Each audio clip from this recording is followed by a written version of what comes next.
blah, instant save magic. Yeah, now that we got our first class ticket into the arena, let's go check it out. Yeah. Lena mentioned two arenas, the actual arena and the sub-arena. This here is the sub-arena. As you can see, the reference-only flashy guy disappeared, and there's CLGs next to the Ravens we can face. Probably challenge abbreviated. Yeah, I'm smart. With the press of a button, which I can't seem to find. There we go. We go to the actual arena. Actual arena is reference only, because we can't fight the big boys yet. They are ranked from 1 to 15, probably with our arch nemesis, 9-Ball, or Hustler 1, sitting on his fat ass at the top. We'll come back to this once we can gain access to it. We are sitting at the very bottom of the sub-arena with Polar D in caps, because everyone needs to shout our name. The Ravens are probably going, "Oh my god, get off caps, stop shouting, you loser." Yeah, so we can go in here and see what the game thinks of us. Polar D, he is backed by Progtech and is relatively new at piloting an AC. That he is. But his skills are incredible. Whoa. Well, I'm flattered. Thank you. Lena never tells me I'm incredible. I like our little icon. Our little insignia. Let's play. So yeah, I think I'm just gonna, even though these guys aren't ranked, we can challenge any of the guys in the sub-arena in any order, but just to keep things organized. Let's try that again. Organized. I think I'm gonna go take these guys on in order. So first contestant is Stun Rider, AC Funky Flyer. He's a physicist who says he survives by calculating missile trajectories and avoiding them.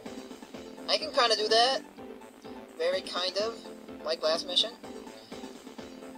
Well, speaking of missiles, my missile locked.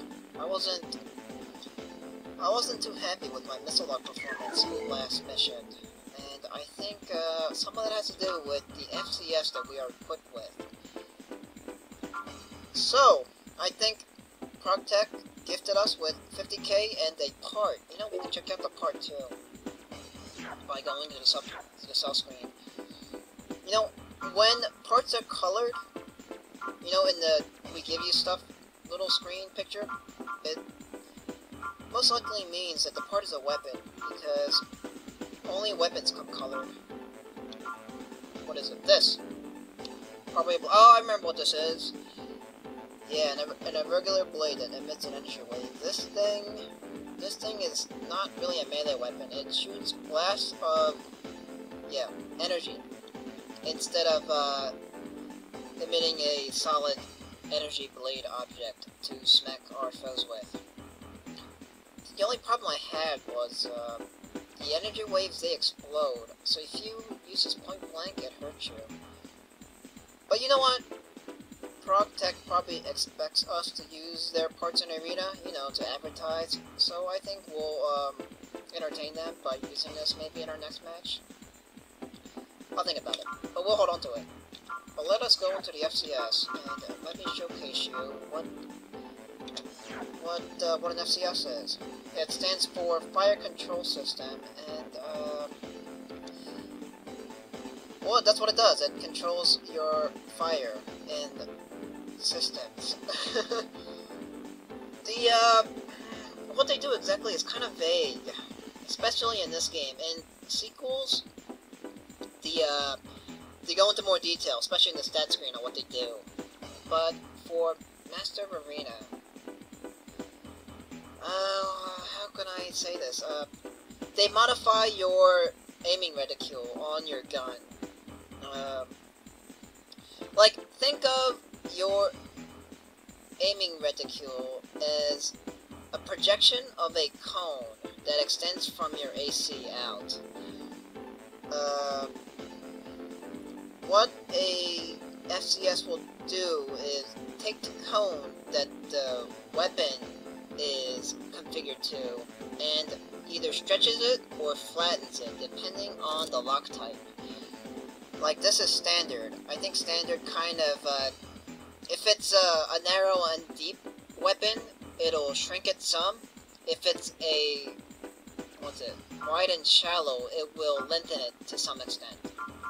Whereas, equipping a wide and shallow FCS will greatly flatten your aiming cone, and well, lengthen sideways. They just kind of funkify your cone there in all kinds of fun and entertaining shapes. Narrow and deep will stretch your cone all the way out, making, so you can say that making a wide and shallow gun a standard kind of shape, and a narrow and deep weapon a really narrow and really deep cone. Did any of that make sense? I hope so, because that was probably a waste of 3 minutes. But I am looking for a part that will, something like this, a short lock. What else? Short lock over a wide area. Long distance lock on. And the description will kind of hint at what kind of a standard or what kind of a wide and shallow FCS shape it is going to be. But for now, I think I'm going to go cheap again. And maybe do... what? How many max missile locks can my missiles do? 4, I think?